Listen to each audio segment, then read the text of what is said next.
From a company where you technically get a vote, to a company that's worth billions and legally belongs to no one at all. There's literally no limit to how strange corporate control can get. And somehow, the higher you go, the less owning anything actually seems to matter. I mean, I'd assumed money and control were the same thing. Not even close. Let's get into it. Level 1. The heavier vote. Your retirement account probably voted on a corporate board seat this morning for a company you've never heard of, and nobody asked your opinion first. Here's the entry-level version of why. You own the company, he owns the vote. A company goes public with two share classes. The public gets Class A, 1 vote each. The founder keeps Class B, 10 votes each. Meta's own filings say it in plain language.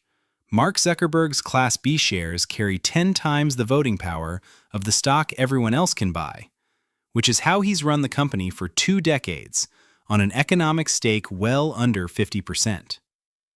Alphabet runs the identical setup for Larry Page and Sergey Brin. Buy Class A all day. It won't matter. His shares alone outvote yours before you even open the app. Buying stock and buying a say, increasingly, are 2 completely different purchases.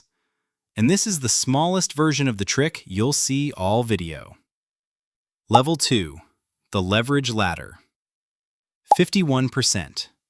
Of 51%. Of 51%. Multiply that out and you land at roughly 13%.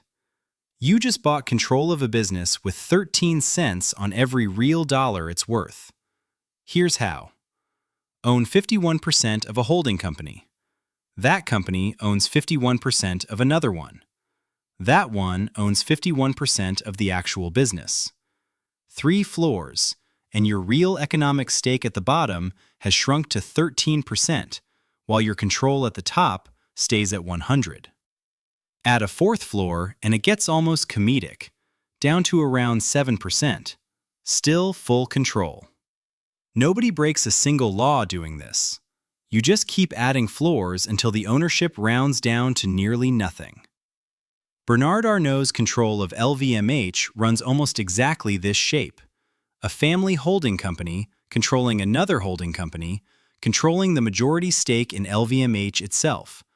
A structure laid out extensively in French corporate filings and financial press. Read that math again. 13% of the money. 100% of the votes. Level 3. The ownership circle. Picture this. You try to buy into Toyota. Toyota's friends already own the shares you'd need. Company A owns a chunk of Company B. Company B owns a chunk of Company C. Company C owns a chunk back of Company A. Nobody outside the circle, and often nobody fully inside it either, can say with total confidence where the ownership actually starts. This is the cross-shareholding structure that defined Japan's post-war industrial groups, the Keiretsu.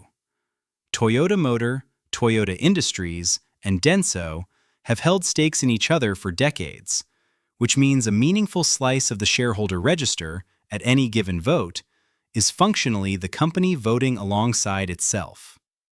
Regulators have pushed for years to unwind these structures. Progress has been slow, because untangling a circle where nobody agrees which company is actually the center of it is considerably harder than drawing the circle in the first place. A pyramid stacks control vertically. A circle just makes control disappear the moment you try to point at where it starts. Because level 4 isn't a modern trick at all. It's the reason the word antitrust exists in the first place. Level 4. The original trust. 1 room. Dozens of separate oil companies. A handful of men holding all the votes.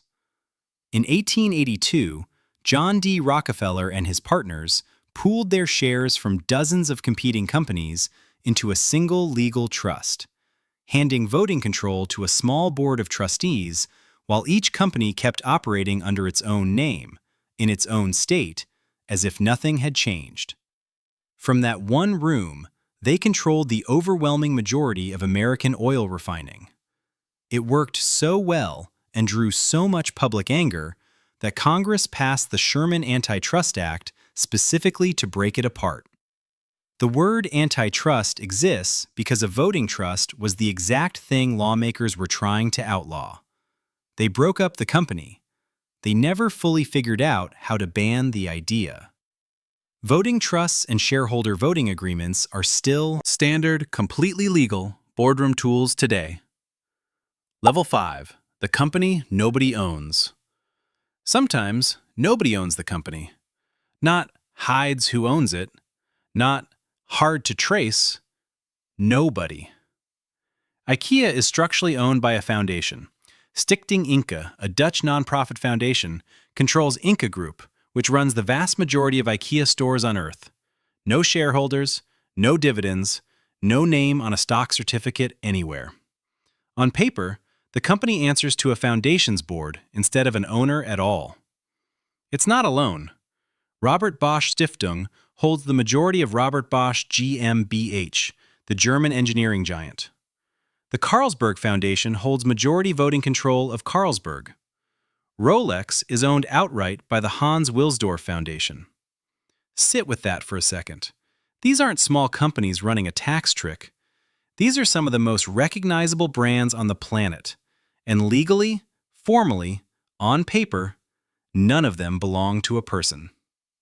At every level below this one, someone was hiding behind the ownership structure. Here, there's technically nobody there to hide. Level 6. The borrowed empire.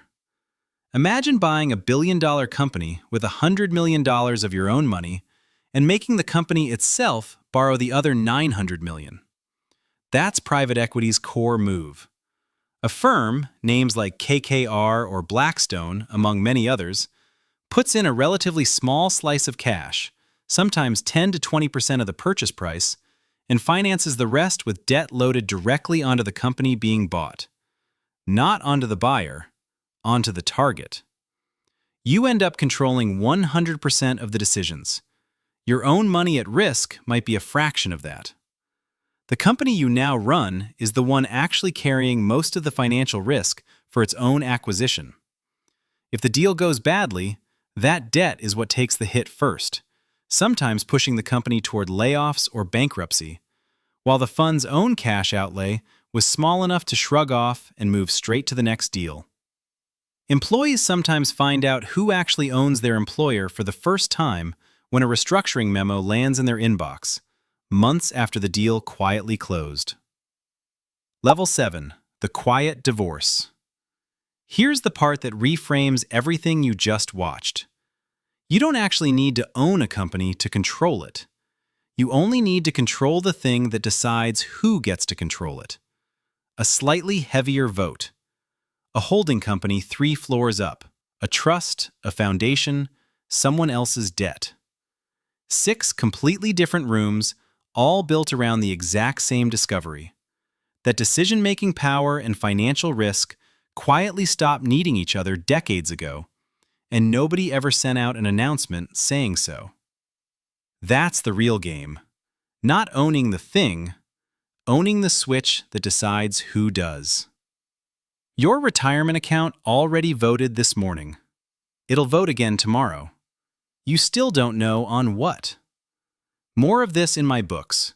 QRs on screen. See you in the next one.